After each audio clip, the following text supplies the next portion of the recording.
found myself in the photographer's box here on centre court, within touching distance of the grass. The players were there, within touching distance of the players as well. I'm joined by Tom Jenkins, who's a photographer at the Observer and the Guardian. Nice to meet you, Tom. Nice to meet you. And can I just say, you have a pretty cool job, don't you? Taking pictures of tennis players all day.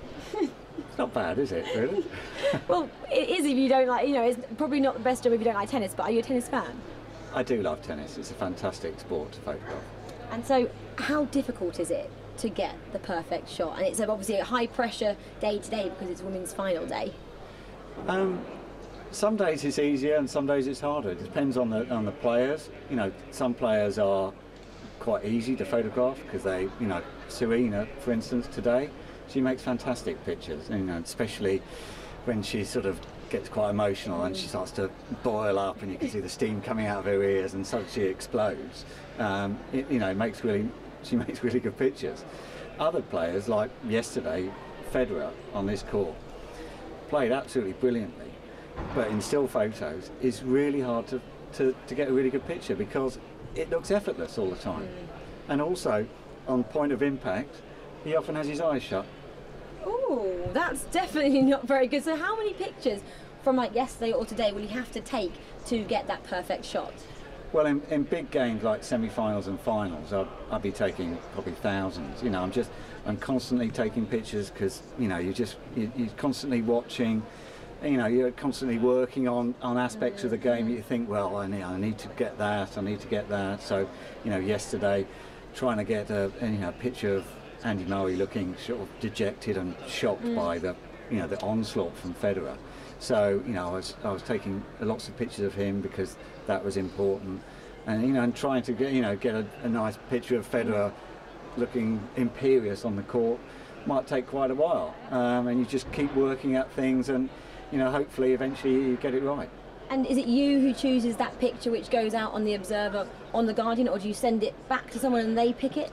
Well, I have an editor back in the office who is looking at all the pictures coming in, and basically I can transmit the pictures directly back to my office from beside the court here.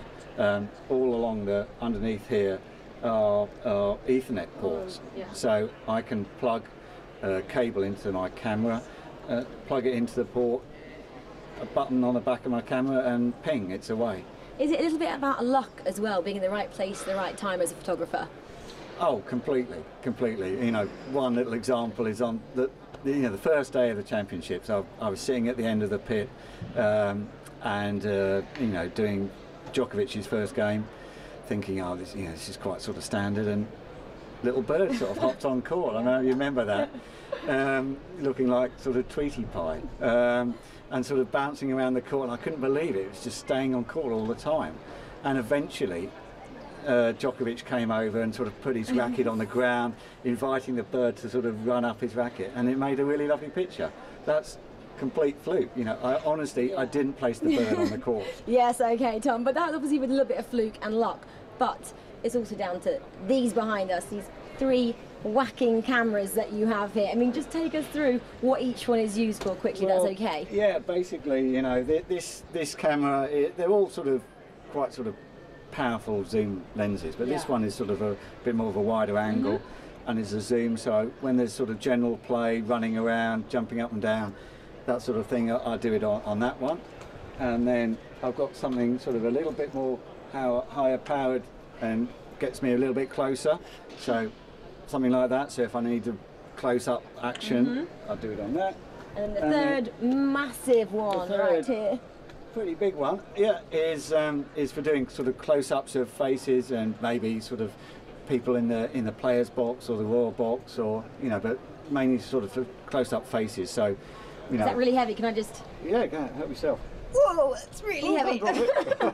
And so today is a big day. It's women's final day. Yeah. Are you stressed? You know, is it a stressful job? Just quickly tell me how you might be feeling at the moment. At the moment, because I've done quite a few of them, I'm quite relaxed at the moment. But there's always a buzz. You know, 5 to 2 on finals day. There's always a little, you know, butterfly in the tummy for me because it's just, you know, it's such a fantastic day, and so there's always a little bit of nerves, but you know, I have sort of got used to it a bit. Well, you're a seasoned pro. You've told me you've been doing it for about 20 years. So, Tom, good luck for later, and I hope you get that perfect picture. And I'll be watching on the Observer and the Guardian for your name to pop up, and Serena potentially winning, or Garbiñe Muguruza. Who knows? But I'm sure you're going to get that picture. Thank you, Tom. Fingers crossed. Thanks very much.